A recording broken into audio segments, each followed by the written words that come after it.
1 minute।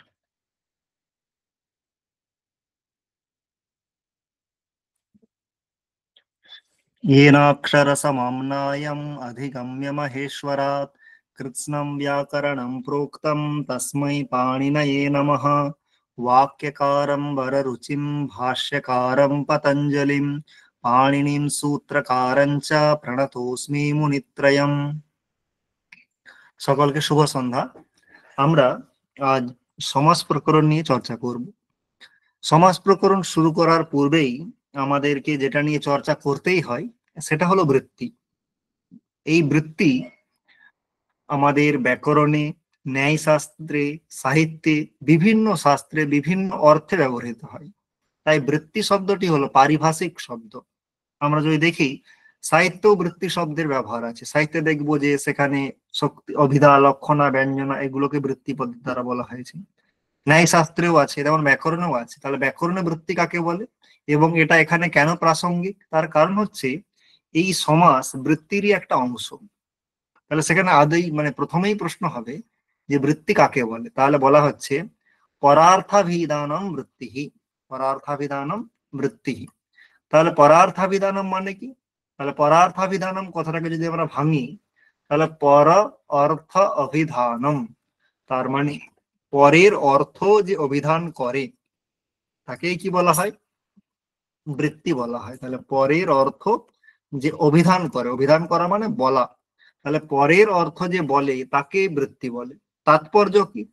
পরের অর্থ বলতে বাক্যে বা যে অর্থটা বলা হচ্ছে তার যদি প্রয়োগ না থাকে, সেই অর্থও যদি বোঝাতে যে সক্ষম হয় তাকেই বৃত্তি বলে। এই বৃত্তি 5 প্রকার। সেই বৃত্তিটা কিভাবে হচ্ছে আমি উদাহরণ দিয়ে দেখাবো কেন ওটা বৃত্তি হচ্ছে। সেই বৃত্তি 5 প্রকার। কি কি? কৃত, তদ্ধিত, সমাস, একশেষ, সনাদ্যন্ত ধাতু রূপাহ পঞ্চবৃত্তয়ঃ। তাহলে কৃত একটা বৃত্তি, তদ্ধিত একটা বৃত্তি, সমাস একটা বৃত্তি, আর একশেষ একটা বৃত্তি, আর একটা সনাদ্যন্ত ধাতু। তাহলে কৃত, তদ্ধিত, সমাস, একশেষ এবং সনাদ্যন্ত ধাতু, এই 5টা হচ্ছে বৃত্তি। তাহলে এই 5টাকে বৃত্তি কেন বলছি? তার কারণ এই 5টাই পরের অর্থ বলতে পারে বা বোঝাতে পারে। তাহলে একটু আগে আমি বলছিলাম পরের অর্থ বলতে যার প্রয়োগ নেই তারও অর্থ বোঝাতে পারে, তাই এর নাম বৃত্তি। তাহলে যে কোনো আমরা একটা উদাহরণ যদি দেখি, তাহলে দেখবো আমরা সমাস নিয়ে পড়বো। তাহলে সমাসেরই একটা উদাহরণ দেখি। তাহলে সমাসের একটা উদাহরণ, সমাসের উদাহরণ হচ্ছে সমাস হয়েছে যেমন রাজপুরুষঃ। এর বিগ্রহ কি? কার সমাস হয়েছে? রাজ্ঞঃ পুরুষঃ। সেটাই সমাস হয়ে কি রূপটা হয়েছে? রাজপুরুষঃ। তাহলে রাজ্ঞঃ পুরুষঃ তার সমাস হয় রাজপুরুষঃ। এই যে রাজ্ঞঃ পুরুষঃ, এর অর্থ কি? তাহলে যদি রাজ্ঞঃ পুরুষঃ এর অর্থটা ভাঙি, তাহলে আমরা তার আগে আমরা বিভক্তি গুলো একটু ভেঙে নেব। তা রাজন, তার সঙ্গে গস প্রত্যয়, মানে ষষ্ঠীর এক বচন, গস বিভক্তি।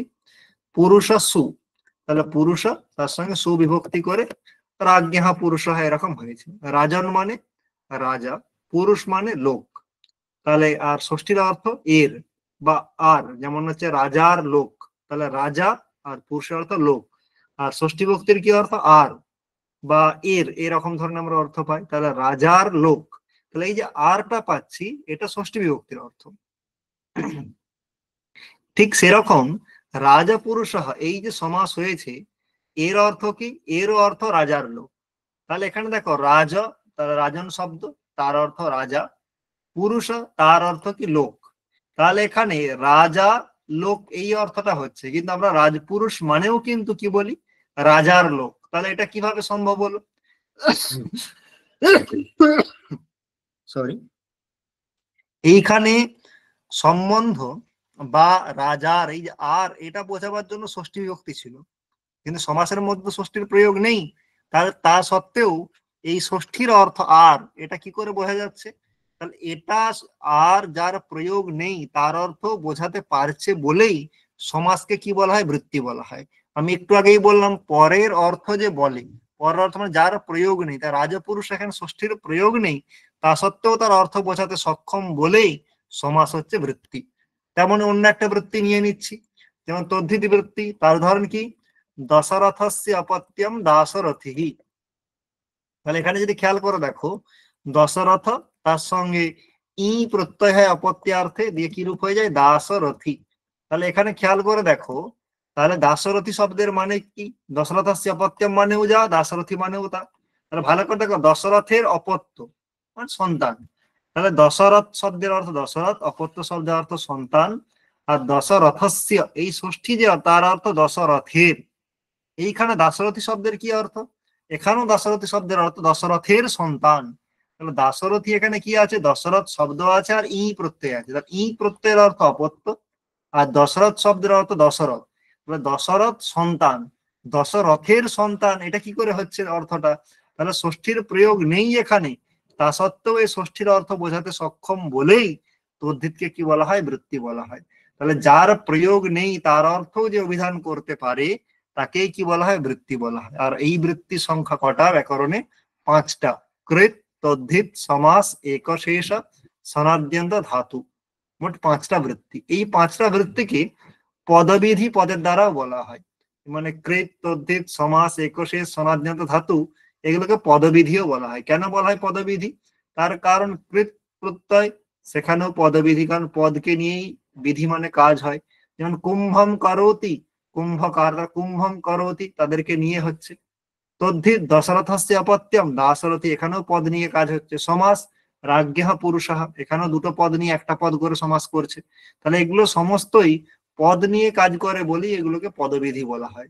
অন্যদিকে সন্ধিকে বর্ণবিধি বলা হয়। কেন বলা হয় বলতো, সন্ধি বর্ণ নিয়ে কাজ করে, অ অ যোগ করলে আ হবে, তাহলে অ আর অ কি বর্ণ, এখানে বর্ণকে নিয়ে কাজ করে তাই বর্ণবিধি। আর এই 5টা বৃত্তি তারা পদ নিয়ে কাজ করে বলে এদেরকে বলা হয় পদবিধি। তাহলে বৃত্তি কাকে বলে আমরা আশা করি বুঝে গেছি, যে পরের অর্থ যে বলে অভিধান করে তাকেই আমরা কি বলি, বৃত্তি। তাহলে যদি প্রশ্ন আসে বৃত্তি কয় প্রকার, অপশন দিয়ে দিল 2, 3, 4, 5, তাহলে কি হবে 5 প্রকার, ঠিক। 5 প্রকার। আর একটা প্রশ্ন দিতে পারে যে 5 প্রকার বৃত্তির মধ্যে লঘু সিদ্ধান্ত কৌমুদীতে বলা হয়েছে তৃতীয় বৃত্তি কি কোনটি, তাহলে কৃত, সমাস, তদ্ধিত, একশেষ, তাহলে তৃতীয় বৃত্তি কোনটা, সমাস। তাহলে প্রথমে কৃত, তারপরে তদ্ধিত, তারপরে সমাস, তারপরে একশেষ, তারপরে সমাদ্যন্ত ধাতু। তাই ক্রমটাও তোমরা একটু মাথায় রাখবে, ঠিক। তাহলে বৃত্তি কাকে বলে, বৃত্তির প্রকারভেদ এটা আমরা বুঝলাম। স্যার সনাদ্যন্ত ধাতু তারপরে একশেষ, না আগে একশেষ তারপরে আগে সনাদ্যন্ত একশেষ ধাতু? তারপরে সনাদ, দেখো লেখাই আছে সমাস, একশেষ, সনাদ্যন্ত ধাতু। স্যার অ্যাকচুয়ালি আমাদের কাছে যে স্টাডি মেটেরিয়াল গুলো এসে পৌঁছেছে ওখানে মানে সনাদ্যন্ত ধাতু আগে রয়েছে, তো ঠিক সেই করে জন্য। নেবে, কোনো অসুবিধা কোনো কিছু নেই, লঘু সিদ্ধান্ত কৌমুদী থেকে যে ক্রমটা বলছি ঠিক করে নেবে, কারেকশন করে নেবে। তারপরে কি আছে, তারপরে আসছে সমাস। তাহলে সেখানে বলা হচ্ছে যে এই যে সমাস তার ব্যুৎপত্তিটা কি, তাহলে তার ব্যুৎপত্তি বলতে গিয়ে বলা হচ্ছে সম্পূর্বক অস ধাতুর থেকে ঘই প্রত্যয় করে সমাস শব্দটা নিষ্পন্ন হয়। তাহলে সমাস শব্দে কি প্রত্যয় আছে, অপশন দিয়ে দেবে অন প্রত্যয়, ঘই প্রত্যয়, অচ প্রত্যয়, অন্য একটা প্রত্যয় দিয়ে দিল, তাহলে আমাকে বলতে হবে সমাস শব্দে ঘই প্রত্যয় আছে। সমাস শব্দে ধাতু কি, অস ধাতু, আস ধাতু, স ধাতু, অথবা মানে এস ধাতু, তাহলে সেখানে বলতে হবে অস ধাতু, ঠিক। এরপরে আসছে সমাস শব্দের নির্বচন কি, নির্বচন মানে বিগ্রহ। তাহলে বলা হচ্ছে সমসনম সমাসহ, সমসনম সমাসহ, তাহলে এখানে দিতে পারে সমসনম, এখানে ভাবে ঘই প্রত্যয় আছে, কিসে, ভাবে, তাহলে এখানে দিতে পারে সমসনম সমাসহ, অথবা সমস্যাতে অসৌ ইতি সমাসহ, সমস্যাতে অনেন, অথবা সমস্যাতে অস্মিন। তাহলে এখানে হচ্ছে সমসনম সমাস, অথবা দিতে পারে সমাস, এখানে ঘয় প্রত্যয়টা কোন অর্থে হয়েছে, কর্তা অর্থে, কর্ম অর্থে, ভাব অর্থে, না কর্ণ অর্থে। তাহলে এখানে বলতে ভাব অর্থে ঘয় প্রত্যয় হয়েছে। সমসনম মানে কি, তাহলে সমসন মানে হচ্ছে সংক্ষেপকরণ, মানে যেখানে সংক্ষেপ করা হয় তখনই তাকে কি বলা হয়, সমাস বলা হয়। যেমন ধরো রাজ্ঞঃ পুরুষঃ, সমাস করে আমরা কি পেলাম, রাজপুরুষঃ। তাহলে এখানে সংক্ষেপ কিভাবে হলো, তাহলে রাজ্ঞঃ পুরুষঃ এখানে কটা পদ ছিল, দুটো পদ ছিল। রাজপুরুষঃ এখানে কটা পদ হয়ে গেল, একটা পদ হয়ে গেল। তার জন্য বলা হয় যে এখানে তাহলে দুটো পদের স্থানে একটা পদ হলো, তাই এটা কি সংক্ষেপ। অথবা অন্যরা অনেকভাবে দৃষ্টান্ত দিয়ে থাকে যে পীতম অম্বরম ইয়স্য সমাস করে হয়ে গেল পীতাম্বরঃ, তাহলে এরকম হলে সংক্ষেপ হলো। তাহলে এই সংক্ষেপটা সবসময় হয় না। যেমন স্তোকাত মুক্তঃ, সমাস করলেও স্তোকান মুক্ত হয়, একই থাকে, কোনো সংক্ষেপ হয় না। যদি এটা বলা হয় যে আগে পদের সংখ্যা দুটো ছিল এখন একটা হয়ে গেছে, তাহলে এটা কিন্তু সব জায়গাতেই সমান। তার জন্য বলা হয় যে একপদীকরণকেও কি বলা হয়, সমাস বলা হয়। তাহলে এখানে সংক্ষেপটা আমরা বুঝতে পারলাম। এরপরে আমরা আসছি সমাসের প্রকারভেদ। তাহলে সমাসের প্রকারভেদ কি, তাহলে এখানে ভিন্ন ভিন্ন জায়গায় তোমরা ভিন্ন ভিন্ন পাবে। তাহলে সমাস কোথাও বলা হয় চার চার প্রকার, কোথাও বলা হয় 5 প্রকার, কোথাও বলা হয় যে 6 প্রকার। সিদ্ধান্ত কৌমুদীতে সমাসকে 6 প্রকার বলা হয়েছে। সুবন্তের সঙ্গে সুবন্তের, সুবন্তের সঙ্গে নামের, সুবন্তের সঙ্গে ধাতুর, সুবন্তের সঙ্গে তিঙের, এইভাবে 6 প্রকার দেখানো হয়েছে। কিন্তু আমাদের সমাস প্রকরণ নেটের সিলেবাসে কোথায় আছে, লঘু সিদ্ধান্ত কৌমুদী। তার লঘু সিদ্ধান্ত কৌমুদীর মতে সমাস কয় প্রকার, না বলা হচ্ছে সমাস হচ্ছে 5 প্রকার। তাহলে সেই 5 প্রকার কি কি, কেবল সমাস, অব্যয়ীভাব, তৎপুরুষ, বহুব্রীহি এবং দ্বন্দ্ব।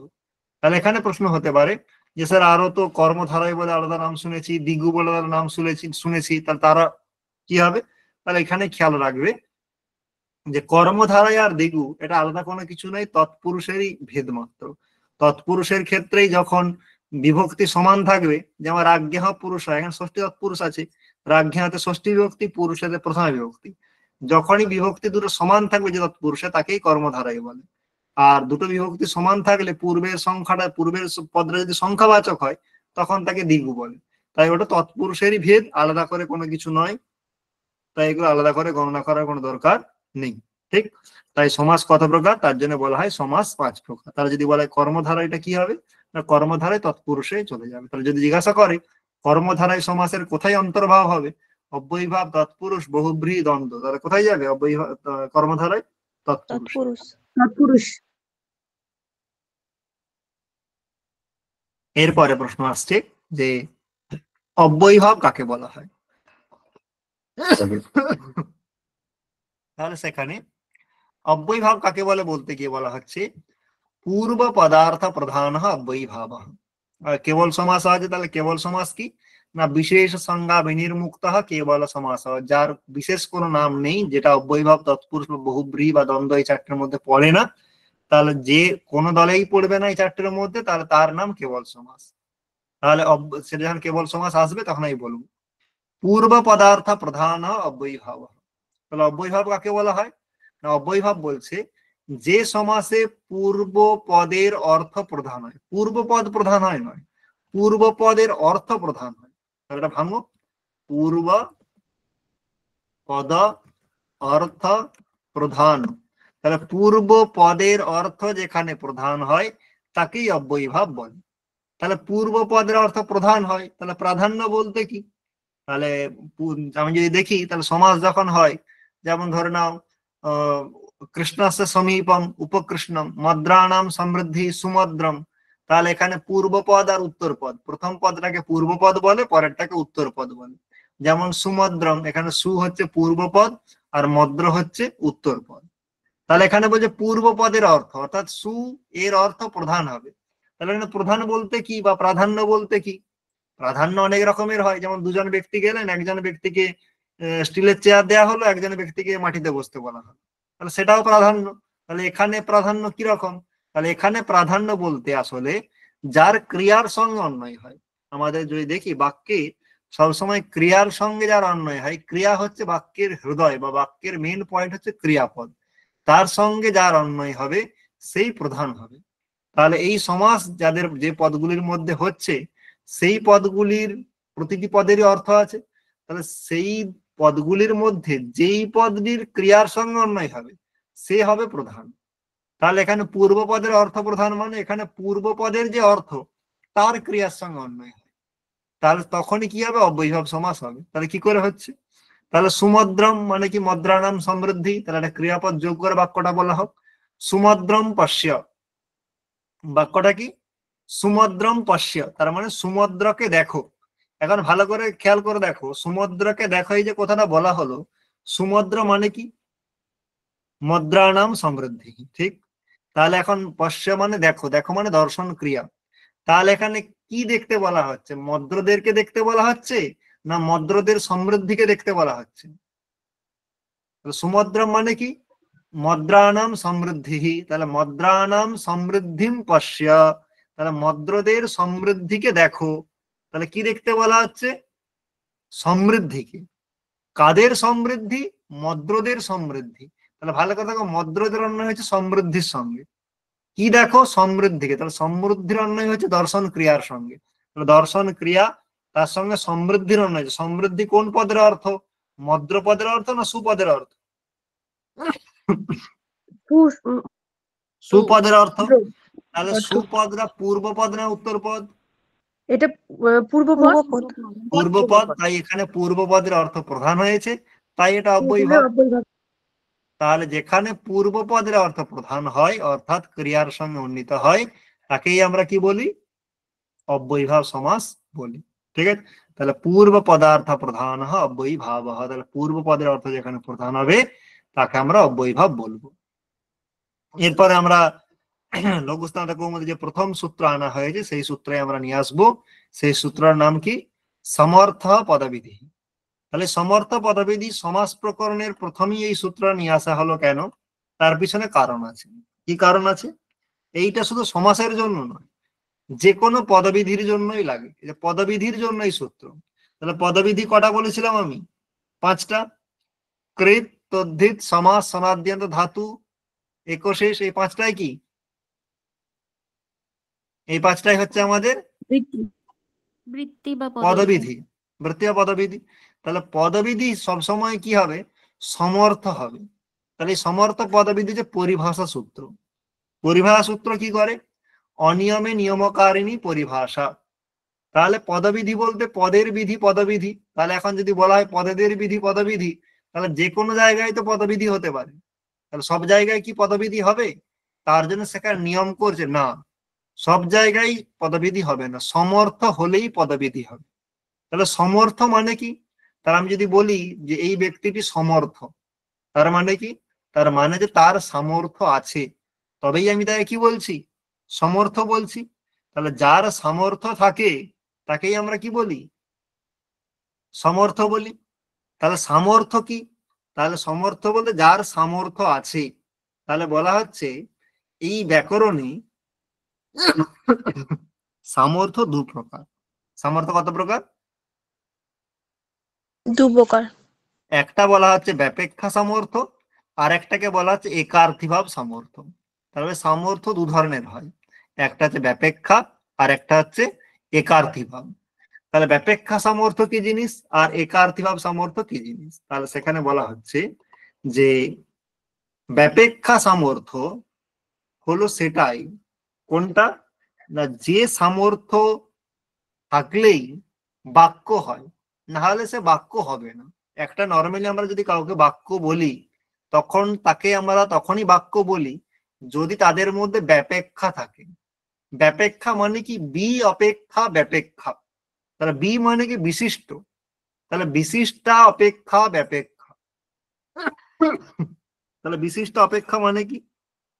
তাহলে বিশিষ্ট অপেক্ষা মানে যখন পদগুলির মধ্যে পরস্পরের অপেক্ষা থাকে, মানে একে অপরের সঙ্গে জুড়ে থাকে, তখনই সেটাকে আমরা কি বলবো? বাক্য বলবো, না হলে বলবো না।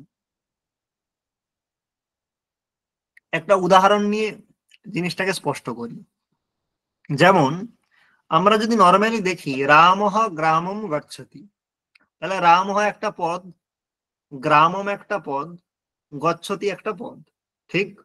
তাহলে এখন ভালো করে দেখো, যদি আমি নর্মালি বলি যে পদ সমষ্টি বাক্য, আমি বলতে পারি না পদ সমষ্টি বাক্য? বলতে পারি, কারণ দেখছি রামহ পদ, গ্রামম পদ, গচ্ছতিও পদ। তাহলে নর্মালি আমরা বলতে পারি পদ সমষ্টি হচ্ছে বাক্য। কিন্তু যদি পদ সমষ্টি বাক্যই যদি বলা হয়, তাহলে অনেক জায়গায় সমস্যা হয়ে যাবে। কেন?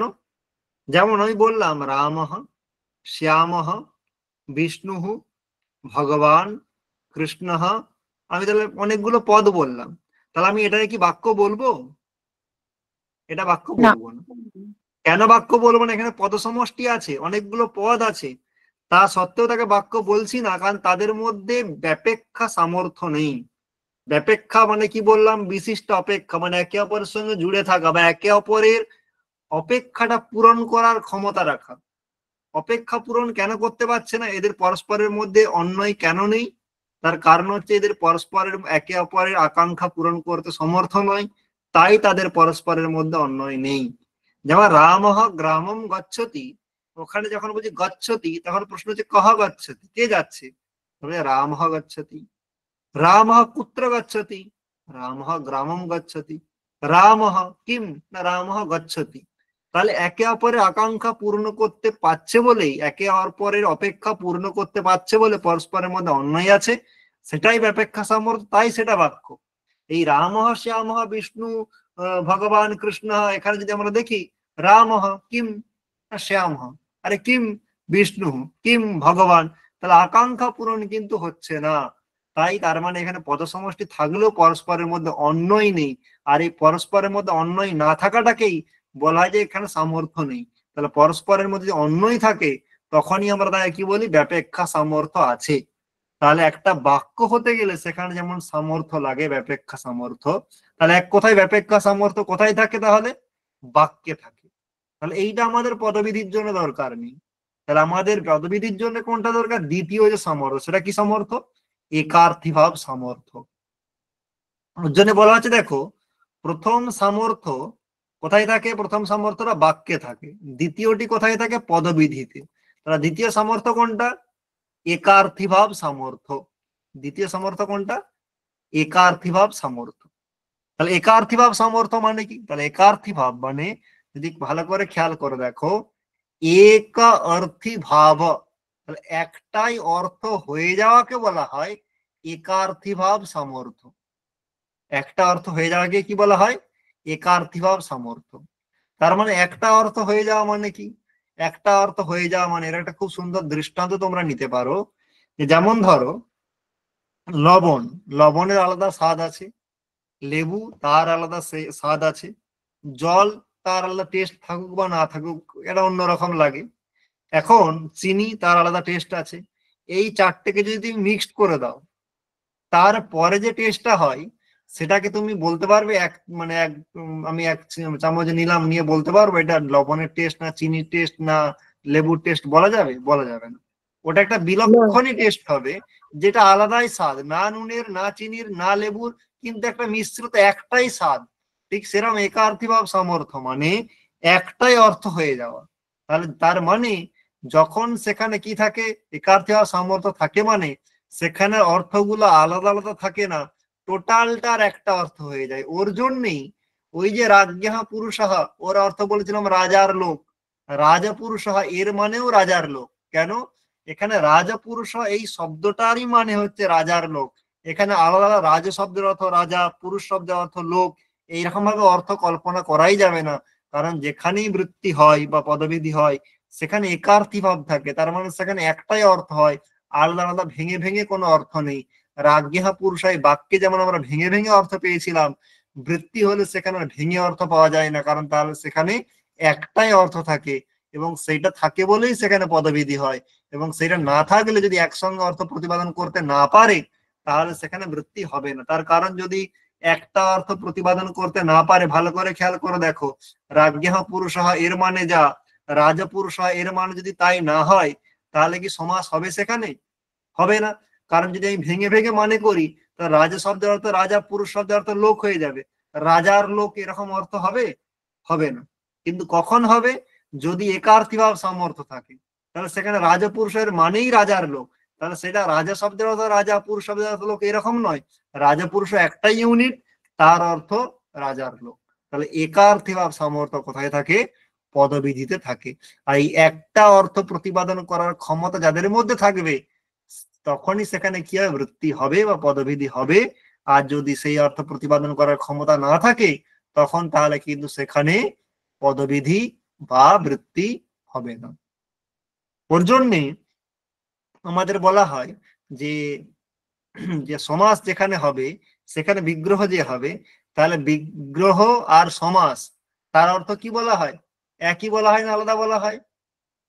একই বলা হয়। কেন বলা হয়? তার কারণ সমাস সেই অর্থ প্রতিপাদন করতে পারে। কি করে পারে? না তার মধ্যে একার্থীভাব সামর্থ্য আছে। একই অর্থ, ওর জন্য বলা হয় বৃত্তি অর্থ অববোধকম বাক্যম বিগ্রহ। বৃত্তির যা অর্থ সেটা যে বোঝায় তাকেই বিগ্রহ বলে। বিগ্রহের অর্থ আর যদি আমাদের পদবিধির অর্থ আলাদা হয়ে যায় তাহলে সেখানে কিন্তু পদবিধি হবেই না। তার জন্য সেখানে বিগ্রহের কল্পনা করাই যাবে না। ওর জন্য কৃষ্ণ সর্পর ক্ষেত্রে দেখবে সেখানে বিগ্রহ আলাদা করে স্বীকার করে না কেন, তার কারণ তার যে তাৎপর্য আর কৃষ্ণ সর্প তার তাৎপর্য কিন্তু এক নয়।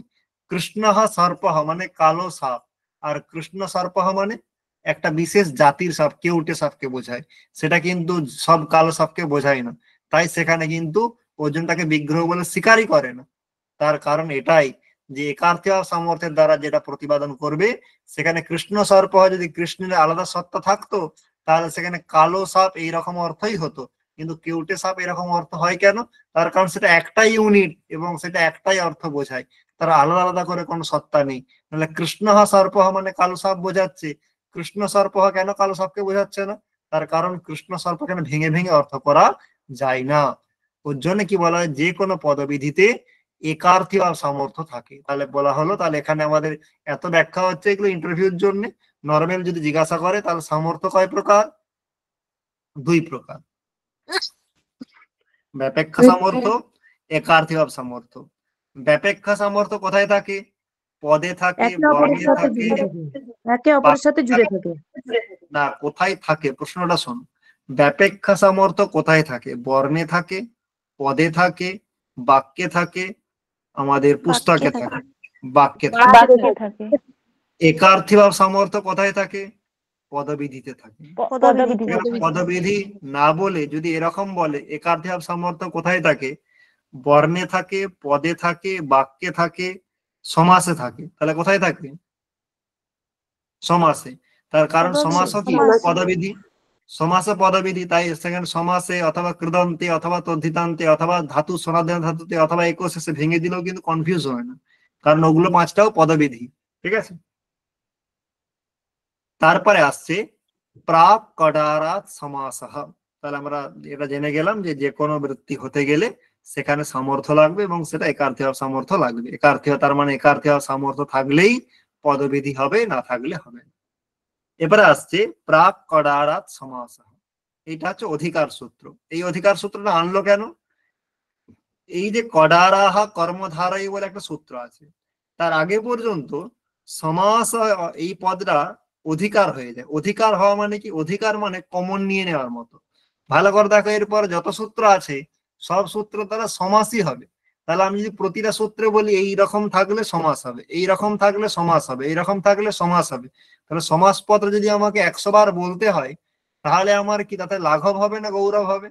গৌরব হয়, বারবার হবে।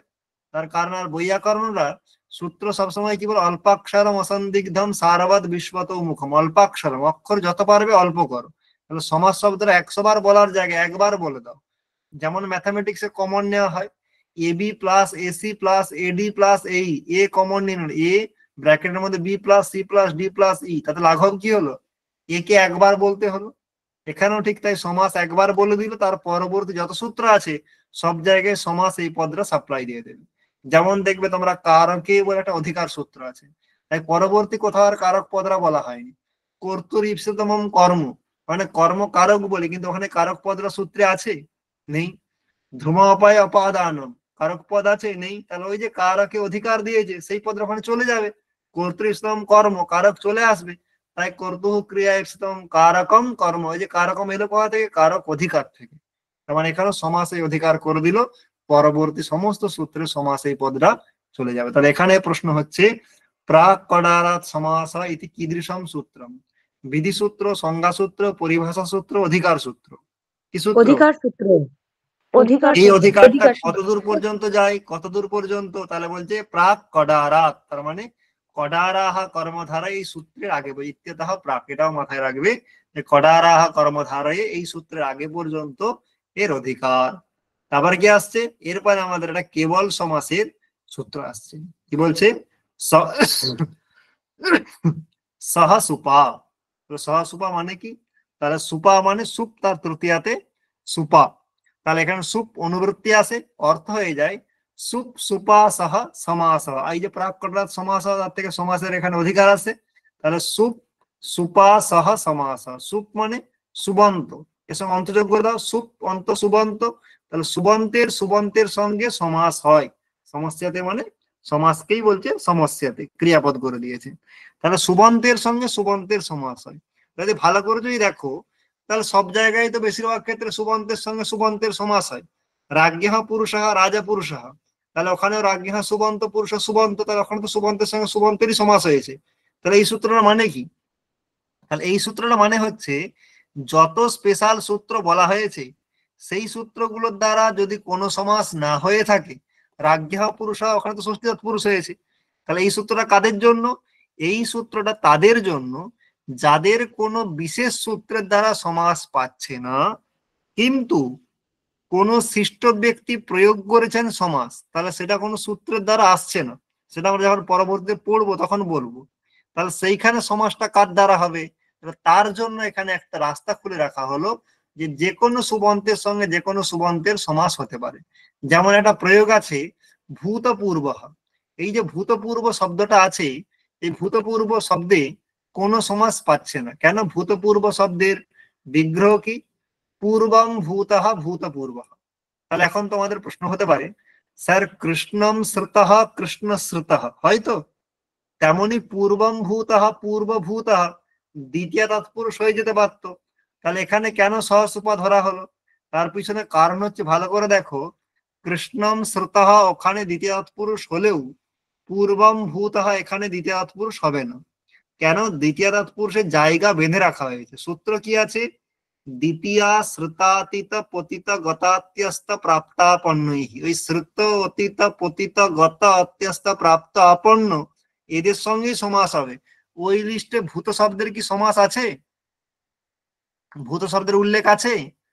ভূত শব্দের না, না। নেই, নেই। যদি না, উল্লেখ না থাকে তাহলে এখানে দ্বিতীয় তৎপুরুষ হবে না।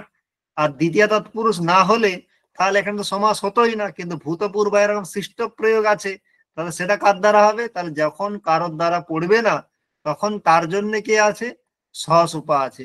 যেমন যার মামা নেই তার চাঁদ মামা আছে, তেমন যার কোনো সমাসের সূত্র নেই তার জন্য কে আছে? সহসুপা আছে। তাহলে এর জন্য এই সূত্রের দ্বারা যে সমাসটা হয় তাকে কেবল সমাস বলে, সেটা অন্য কোনো মধ্যে পড়ে না তাদের জন্য। তাহলে আমি যে কোনো সমাস কি করতে পারি? তাহলে আমি আমার মনের মতো করে দিলাম, দিয়ে বলবো সহসুপা দিয়ে হবে, তাহলে সেটা হবে না। ওই জন্যই বারবার একটা কথা বললাম, সৃষ্ট প্রয়োগ হতে হবে। সৃষ্ট প্রয়োগ মানে যা মহাকবি স্থানীয় হবে, যারা বড় বড় কবি হবে, তারা যদি কোনো কারণে তাদের প্রয়োগ থাকে, তাদের প্রয়োগের জন্য এটা এটা ভিআইপি গেট, এটা সকলের জন্য নয়, এটা আমাদের জন্য নয়। আমরা করলে ভুলই, মানে আমরা ভূতপূর্বটা করতে পারি, ওরা যেটা করেছে আমরা সেটা করতে পারি, নূতন করে আমরা করতে পারবো। তাহলে এই যে ভূতপূর্ব, তাহলে এখানে পূর্বম ভূতঃ এর জন্য কি করা হলো? এখানে সহসুপা দিয়ে সমাস করা হলো, যে রূপ হয়ে গেল ভূতপূর্ব। তাহলে এটা হচ্ছে কেবল সমাস, কার দ্বারা হলো? সহসুপা সূত্রের দ্বারা সমাস হলো। তাহলে এখানে বলতে গিয়ে কিছু কথা বলছে যে ভূতপূর্ব, তাহলে ভূতপূর্ব এখানে এর বিগ্রহ কি? তাহলে বলতে গিয়ে বিগ্রহ কাকে বলে প্রথমে বলছে। প্রথমে কি বলছে? বৃত্ত্যর্থ অববোধকম বাক্যম বিগ্রহ। তার মানে কি? তাহলে বৃত্তি অর্থ অববোধকম, বৃত্তির অর্থ অববোধক যে বোঝায় যে বাক্য, সেই বাক্যটাকে আমরা কি বলি? বিগ্রহ বলি। আমরা যাকে বিগ্রহ অথবা ব্যাস বাক্য যাই বলে, ব্যাস মানে ভেঙে বলাকে ব্যাস বলা হয়। যেমন আমাদের ব্যাসদেব কেন বলা হয়? মানে ব্যাস কেন বলা হয়? তার নাম তো ছিল কৃষ্ণদ্বৈপায়ন। তার নাম ব্যাস কেন দেওয়া হয়েছিল? সে বেদকে ভেঙেছিল বলে। তাহলে ব্যাস বাক্য মানে যে বাক্যের দ্বারা ভাঙা হয় তাকে কি বলা হয়? ব্যাস বাক্য। তাকেই আমরা বলি বিগ্রহ। তাহলে সেই বিগ্রহ তখনই তাকে বিগ্রহ বলা হবে যখন সে বৃত্তির অর্থ বোঝাতে সক্ষম হবে। যদি বৃত্তির অর্থ বোঝাতে সে সক্ষম না হয়, তাকে বিগ্রহ বলা যাবে না। ওর জন্যে কৃষ্ণ সর্প একে বিগ্রহ বলা হয় না। মানে ভালো করে দেখো, বলা হয় একটু পরে গিয়ে তোমরা পাবে যে নিত্য, তোমরা এগুলো আগে থেকে শুনে এসছো বলেই আমি বলছি আর কি, যে নিত্য সমাস কাকে বলে? না অবিগ্রহ নিত্য, যার বিগ্রহ নেই। তাহলে উদাহরণ দেওয়া হয় কৃষ্ণ সর্প। এখন আমাকে বলো যে কৃষ্ণ সর্প এর বিগ্রহ তো আমি করতেই পারি, কৃষ্ণ সর্প, তাহলে এটাকে বিগ্রহ বললা হলো না কেন? তাহলে বলা এই কারণেই হলো না, তার কারণ ভেঙে দিলেই বিগ্রহ হবে না। বিগ্রহ তাকেই বলবো যে বৃত্তির অর্থকে বোঝাতে সক্ষম। বৃত্তি মানে সমাসের যে অর্থ, সেই অর্থ যে বোঝাতে সক্ষম হবে, সেই রকম বাক্যকেই বিগ্রহ বলবো। কৃষ্ণ সর্প মানে কেউটে সাপ, আর যেটা ভেঙে বলছে আমি কৃষ্ণ সর্প, তার মানে হচ্ছে কালো সাপ। তাহলে সে কি একই অর্থ বোঝাচ্ছে? বোঝাচ্ছে না। তাই সেটা বাক্য হতে পারে, কিন্তু সেটা বিগ্রহ হবে না। বিগ্রহ সেই হবে যে বৃত্তির অর্থকে বোঝাতে সক্ষম হবে। তার জন্য বৃত্তি অর্থ অববোধকম বাক্যম বিগ্রহ। সচ লৌকিক অলৌকিকস্ত ইতি দ্বিধা। সেটা কত প্রকারের? দু প্রকারের। কি কি? একটা লৌকিক বিগ্রহ আর একটা অলৌকিক বিগ্রহ। তার লৌকিক আর অলৌকিক পার্থক্য কি? তার লৌকিক মানে হচ্ছে লোকে সাধু লৌকিক, মানে যার লোকেও প্রয়োগ করা যায় শাস্ত্রেও প্রয়োগ করা যায়, সেটা হচ্ছে লৌকিক।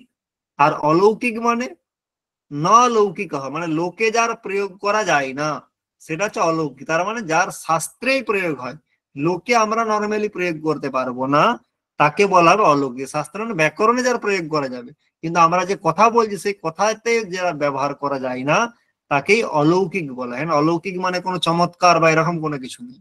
তাহলে অলৌকিক মানে লোকে যেটা সাধু নয়। লোকে মানে আমাদের প্রয়োগে ব্যাকরণে সাধু, কিন্তু লোকে সাধু নয়। লৌকিক বিগ্রহ তার উদাহরণ দিচ্ছি, দেখো। পূর্বাম ভূতঃ ইতি লৌকিকঃ। তাহলে পূর্বাম ভূতঃ, এই যে বিগ্রহটা যে লৌকিক বিগ্রহ। কেন? পূর্বাম ভূতঃ এটা আমি লোকেও প্রয়োগ করতে পারি। অলৌকিক কি? এটাকে এখানে ভেঙে দেওয়া হয়। পূর্বম এখানে কি? যে পূর্ব দ্বিতীয় এক বচন অম প্রত্যয়, তাহলে পূর্বযুক্ত অম। ভূত ভূত সুপ্রত্যয়, পূর্ব অম ভূত সু। এই বিগ্রহটা হচ্ছে অলৌকিক বিগ্রহ। এটা কেন লোকের প্রয়োগ করা যায় না? লোকে এরকম বলা যায় না। রামঃ গ্রামম গচ্ছতি, আমি এরকম বলতে পারি। আমি লোকে কি এরকম প্রয়োগ করতে পারবো? রাম সু গ্রাম অম গম টিপ, এরকম প্রয়োগ করা যাবে? প্রয়োগ করা যায় না। তার জন্য সেটা কি বলা হচ্ছে? অলৌকিক বলা হচ্ছে। তাহলে বিগ্রহ দুই প্রকার, একটা লৌকিক আর একটা হচ্ছে অলৌকিক। লৌকিক বিগ্রহ কি? যেটা লোকেও প্রয়োগ করা যায়, যেমন রাজপুরুষ। তার লৌকিক বিগ্রহ কি? রাজ্ঞ পুরুষ। অলৌকিক রাজন গস পুরুষাসু, তাহলে সেটা অলৌকিক, শাস্ত্রেই প্রয়োগ করা যায়, লোকে এরকম বলা যায় না। তাহলে পরে সমাজটা কি করে হবে? তাহলে পূর্বম ভূত একটা বিগ্রহ, অলৌকিক বিগ্রহ ভেঙে বলে দিল এটাকে, এটাকে ভাঙলেই অলৌকিক। তাহলে পূর্ব অম ভূতাসু। তাহলে তারপরে কি হবে? তারপরে বলছে এটা পূর্ব অম ভূতাসু, এখানে কার দ্বারা সমাস হবে? সহসুপা সূত্রের দ্বারা সমাস হবে না? হবে না? কারণ এখানে সুবন্তের সঙ্গে সুবন্তের, তাহলে এই দুটোই সুবন্ত না সুবন্ত নয়? সুবন্ত। তাহলে সহসুপা সূত্রের দ্বারা পূর্ব অম ভূতসু এর সমাস হবে। সমাস হয়ে যাওয়ার পরে সেটা প্রাতিপদিক হবে না? হবে না? প্রাতিপদিক হবে তো? হ্যাঁ কেন প্রাতিপদিক হবে বলতো? সূত্র আছে কৃত তদ্ধিত সমাস আসছে। কৃত প্রত্যয় তদ্ধিত প্রত্যয় অথবা সমাস হলে তাকে আমরা কি বলি? প্রাতিপদিক বলি। তাহলে পূর্বম ভূতসু, এখানে সমাস হয় যে সহসুপা সূত্রের দ্বারা, তাই কৃত তদ্ধিত সমাস আসছে এর দ্বারা কি হয়ে যায়? এটা প্রাতিপদিক হয়ে যায়। এবারে নিয়ম হচ্ছে ধাতু আর প্রাতিপদিকের মাঝে কোনো সুপ বিভক্তি থাকতে পারে না। কেন? সূত্র আছে সুপ ধাতু প্রাতিপদিকয়োঃ, যে ধাতু আর প্রাতিপদিকের মাঝে যদি কোনো সুপ থাকে, সুপ বিভক্তি থাকে, তাহলে তার লুক হয়ে যায়। লুক মানে লোপ হয়ে যায়। তাহলে পূর্বম ভূতসু, এই যে সমাস হয়ে প্রাতিপদিক হয়েছে, এর মাঝে কটা সুপ আছে বলতো? দুটো আছে। একটা হচ্ছে অম আর একটা হচ্ছে সু। তাহলে এই দুটোর কি হয়ে যায়? লোপ হয়ে যায়। লোপ হয়ে যায়। কার দ্বারা? সুপ ধাতু প্রাতিপদিকয় এর দ্বারা লোপ হয়ে যায়। তাহলে কি পড়ে থাকে? পূর্ব ভূত। ঠিক আছে। এরপরে সমাসের আরেকটা স্টেপ বাকি আছে। সেটা সমাসে বলা হয় যে যাদের মধ্যে সমাস হলো, তাদের মধ্যে যদি দুটো পদের সমাস হয়, তারা দুটো পদের মধ্যে কোনো একটা পদ পূর্বে বসে। তাহলে কোনটা পূর্বে বসবে? পূর্ব বলছে আমি পূর্বে বসবো, পূর্ব শব্দ। ভূত শব্দ বলছে আমি পূর্বে বসবো। তাহলে সমাসে সমাস যখন করা হয় সেখানে এটাও নির্ণয় করতে হয় যে কে পূর্বে বসবে। তার জন্য টার্ম ব্যবহার করে পূর্ব নিপাত। তাহলে বলা হয় পূর্ব আর ভূত, এই দুটোর মধ্যে পূর্ব নিপাত কার হবে? পূর্ব নিপাত মানে পূর্বে কে বসবে। তাহলে পূর্ব শব্দ বলছে আমি বসবো, ভূত শব্দ বলছে আমি বসবো। তাহলে এখানে দুজনেই বলছে বসবো। তাহলে সেখানে শাস্ত্রের নিয়ম কি? তাহলে শাস্ত্র বলছে যে একটা সূত্র আছে, পাণিনি নিজে করেছেন। কি সূত্র? ভূত পূর্বে চারট। এই সূত্রে পাণিনি নিজে কি প্রয়োগ করেছেন? ভূত পূর্ব। তাহলে এখন যদি আমি পূর্ব শব্দের পূর্ব নিপাত করি, তাহলে কি ভূতপূর্ব হবে না পূর্বভূত হয়ে যাবে? পূর্বভূত হয়ে যাবে। তাহলে পূর্ব করতে গেলে তাহলে আমায় কার পূর্ব নিপাত করতে হবে? ভূত শব্দের পূর্ব নিপাত করতে হবে। তাই পানি নিজে প্রয়োগ করছেন ভূত পূর্বে চরট, এই ভূত পূর্বে প্রয়োগ অনুসারে ভূত শব্দের পূর্ব নিপাত হয়ে যায়, তার ফলে কিরূপ হয়ে যায়? ভূত পূর্ব। তারপরে ভূত পূর্ব শব্দ প্রাতিপদিক কারণকৃত সমাস, সমাস আছে প্রাতিপদিক, তার থেকে সুপ্রত্যয় হয়, রুত্ব বিসর্গ করে দিলে কিরূপ হয়ে যায়? ভূতপূর্ব। কিরূপ হয়ে যায়? ভূতপূর্ব। তাহলে আমরা সমাসের ক্ষেত্রে আমরা কি কি মনে রাখতে হয়? যে সমাসের লৌকিক বিগ্রহ কি, অলৌকিক বিগ্রহ কি, কার দ্বারা সমাস হলো এবং কার পূর্ব নিপাত হলো, এটা সমস্ত সমাস প্রকরণে লাগবে। লৌকিক বিগ্রহ, অলৌকিক বিগ্রহ, কার দ্বারা সমাস, আর কার পূর্ব নিপাত। বাদ বাকি প্রাতিপদিক সংজ্ঞা বিভক্তি লোক এগুলো জেনারেল ব্যাপার, কিন্তু ওগুলো মাথায় না রাখলেও চলবে, কিন্তু এটা মাথায় রাখতেই হবে, এগুলোই সব ক্ষেত্রে ইউনিক হয়। সেটা যে লৌকিক বিগ্রহ, অলৌকিক বিগ্রহ, আর হচ্ছে কোন সূত্রের দ্বারা সমাস, আর কার পূর্ব নিপাত। ঠিক, তাহলে এখানে ভূতপূর্ব হয়, এখানে কার পূর্ব নিপাত হয়? সেটা তো ভূতপূর্ব শব্দ দেখেই বুঝতে পারছি যে ভূত শব্দের পূর্ব নিপাত হয়। কারণ যে কোনো সমাস আমি যখনই পাবো, রাজ্ঞ পুরুষঃ রাজপুরুষঃ, তাহলে এখানে কার পূর্ব নিপাত হয়েছে? রাজন শব্দের পূর্ব নিপাত হয়েছে, কারণ পুরুষ শব্দের তো পুরুষ রাজা হওয়ার রূপ হতো। তাহলে সমাসটা দেখলেই আমরা বুঝতে পারি কার পূর্ব নিপাত হয়েছে, কিন্তু সেখানে বুঝতে হবে কেন তার হলো, এটাই আসলে বোঝার বিষয়। কারণ সমাস দেখলেই তো বোঝা যায় কে পূর্বে বসে আছে, কিন্তু সেখানে বোঝার বিষয় হলো কার হলো এবং কেন হলো। তাহলে এখানে ভূতপূর্ব, এখানে ভূত শব্দের পূর্ব নিপাত কেন হলো যদি কেউ প্রশ্ন করে, তাহলে সেখানে বলতে হবে ভূতপূর্বে চরট, এই পাণিনি প্রয়োগ অনুসারে ভূত শব্দের পূর্ব নিপাত হয়েছে। তাহলে এখানে পূর্ব নিপাত কেন হলো? মানে পাণিনির নিজের সূত্র আছে ভূতপূর্বে চরট। ঠিক আছে, তাহলে বিগ্রহ কয় প্রকার? দুই প্রকার, কি কি? লৌকিক বিগ্রহ আর অলৌকিক লৌকিক বিগ্রহ। আর অলৌকিক। এরপরে কেবল সমাস, শেষ কেবল সমাস আসছে, বলে ইবেন সমাসো বিভক্তি অলোপশ্চ, ইবর সঙ্গে সমাস হবে আর বিভক্তির লোপ হবে না, বিভক্তি অলোপ। বলছে বাগ অর্থ ইব, সমাস করে কি হয়ে যাবে? বাগ অর্থা বিব। কেন? এখানে এচো এ বায়াবহ, ওকার জায়গায় আব, বাগ অর্থাব ইব, বাগ অর্থা বিব। আর সমাস করলে তো আমরা জানো সমাসের সংহিতা কি? নিত্য, তাদের সাথে সন্ধি করতেই হয়, বাগ অর্থ ইব রাখতে পারবে না। তাহলে বাগ অর্থ ইব, তাহলে যদি লৌকিক বিগ্রহ করা হয়, বাগ অর্থ যুক্ত ঔ, ইব সু, তাহলে এখন ভালো করে যদি খেয়াল করে দেখো, এই যে ঔটা, এর কি লোপ মানে হয়েছে না হয়নি? এর দেখো লোপ হয়নি, ওর জন্য বাগ অর্থ ইব হয়। যদি বিভক্তির লোপ হয়ে যেত তাহলে কি হতো? তাহলে এই ও এর লোপ হয়নি, ওর জন্য বলে ইবেনা সমাসঃ, আর বিভক্তি অলোপশ্চ, বিভক্তির লোপ হবে না। তার ফলে বাগ অর্থ বিব, এখানে কি হলো? সমাস হলো। এখানে প্রশ্ন হতে পারে যে স্যার এখানে তাহলে সমাস করে লাভ কি হলো? তাহলে এর লাভ তো লোকে তো নেই, বেদে আছে, মানে বেদের দৃষ্টিতে এখানে অতটা মানে ফল পাবে না। বেদে এটা একপদ হয়ে যায়, তাই সেই অনুসারে স্বর আলাদা হবে, স্বরবিধানে আলাদা তাৎপর্য। বাগ অর্থ ইব, সন্ধি করলো বাগ অর্থ বিব, সমাস করলো বাগ অর্থ বিব। তাহলে এখানে লাভ হচ্ছে যে আগে দুটো পদ ছিল, এখন একটা পদ ছিল, সে অনুসারে লৌকিকে, লৌকিক সংস্কৃতে কোনো এফেক্ট নেই, কিন্তু বেদে আছে। ঠিক আছে, তাহলে এটার দ্বারা যে সমাসটা হয় এটাকেও বলা হয় কেবল সমাস। কি বলা হয়? কেবল সমাস।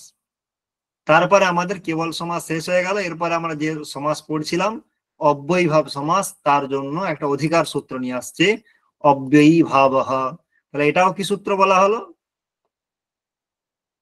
এটা হচ্ছে অধিকার সূত্র। অধিকার। অধিকার ওয়ম প্রাক তৎপুরুষাৎ, তৎপুরুষের আগে পর্যন্তই অধিকার যাবে। কেন বলা হলো বলতো? এরপরে যত সূত্র আসবে তার দ্বারা তো অব্যয়ীভাব সমাসই হবে। তাহলে অব্যয়ীভাব কথাটা বারবার বলতে হবে, যে এই সূত্রটা যেটা হলো অব্যয়ীভাব, এর দ্বারা যেটা হলো অব্যয়ীভাব। তাহলে 5 বার 10 বার 15 বার বলার কি দরকার? একবার অধিকার করে দিলাম, এরপরে যতগুলো অব্যয়ীভাবের সূত্র আসবে ততগুলোতে অব্যয়ীভাব পদটা চলে যাবে, তাহলে বারবার আর বলার দরকার নেই। এটা কতদূর পর্যন্ত যাবে? প্রাক তৎপুরুষাৎ, তৎপুরুষাহ বলে একটা অধিকার সূত্র আছে, তার আগে পর্যন্ত এটা যাবে। তাহলে ভালো করে দেখো, অব্যয়ীভাব অধিকার করে দিল, সমাস আগে থেকেই আসছে, তাহলে এরপরে যতগুলো আসছে এখান থেকে অব্যয়ীভাব আর প্রাক কর্ণাৎ সমাস সমাস। অব্যয়ী ভাব সমাস এটা কিন্তু কমন চলেই যাবে। তারপরে পরবর্তী যতগুলো সূত্র আসবে এর দ্বারা অব্যয়ী ভাব সমাস হবে। তৎপুরুষ সূত্র চলে এলে তারপর থেকে তৎপুরুষ সমাস হবে। তাহলে এর পরের যেগুলো আছে সেগুলো কি সমাস হবে? অব্যয়ী ভাব সমাস হবে। তাহলে তার জন্য অব্যয়ী ভাব সমাস এটা অধিকার সূত্র। এরপরে অব্যয়ী ভাব সমাস বিধান করার জন্য বিধি সূত্র নিয়ে আসছে। অব্যয়ম বিভক্তি সমীপ সমৃদ্ধি বিবৃদ্ধি অর্থাভাব অত্যয় অসম্প্রতি শব্দ প্রাদুর্ভাব পশ্চাৎ যথা আনুপূর্ব্য যৌগপদ্য সাদৃশ্য সম্পত্তি সাকল্য অন্তবচনেষু। তাহলে এখানে অব্যয়ম অব্যয়ের সঙ্গে এই 16টা অর্থে, কোন 16টা অর্থে? বিভক্তি সমীপ সমৃদ্ধি বিবৃদ্ধি থেকে অন্তবচনে এই 16টা অর্থে যদি কোনো অব্যয় থাকে তাহলে সেই অব্যয়ের যে কোনো সুবন্ত পদের সঙ্গে সমাস হতে পারে। যদি সেইখানে এই 16টা অর্থে অব্যয়টা থাকে তাহলে বিভক্তি অর্থে হতে পারে, সমীপ অর্থে হতে পারে, সমৃদ্ধি অর্থে, যে কোনো অর্থে অব্যয় থাকলে তার সঙ্গে যে কোনো সুবন্তের যেটা হয় তাকে আমরা কি বলবো? অব্যয় ভাব থেকে অব্যয় ভাব আসছে, প্রাক কর্ণাৎ সমাস থেকে সমাস আসছে, তাহলে তাকে আমরা কি বলবো? অব্যয়ী ভাব সমাস বলবো। কি বলবো? অব্যয়ী ভাব সমাস বলবো। ঠিক? তাহলে সেখানে বিভক্তি অর্থে, তার আগে আমরা সমীপ অর্থে নিয়ে নেব। সমীপ অর্থটা খুবই প্রসিদ্ধ। তাহলে বলা হচ্ছে কৃষ্ণস্য সমীপম, কৃষ্ণস্য সমীপম। তাহলে এখানে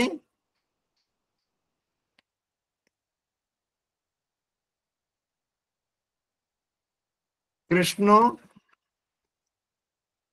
যুক্ত গস, সমীপ অর্থে কি অব্যয় আছে? উপ। তাহলে ভালো করে দেখো, সামীপ্য অর্থে অব্যয় হচ্ছে উপ, আর কৃষ্ণ সের সুবন্ত পদ, তাহলে এর মধ্যে সমাস হবে না? হবে না, কারণ এখানে সমীপ্য অর্থে অব্যয় আছে, তার সঙ্গে সুবন্ত আছে, তাহলে সমাস হয়ে যাবে। কার দ্বারা হয়ে যাবে? অব্যয়ম বিভক্তি সমীপ সমৃদ্ধি বিবৃদ্ধি অর্থাভাব অর্থ, এখানে সমীপ অর্থে এখানে অব্যয়টা আছে, তাই এই কৃষ্ণ সুবন্তের সঙ্গে সমাস হয়ে যাবে। তাহলে সমাস কার দ্বারা হলো?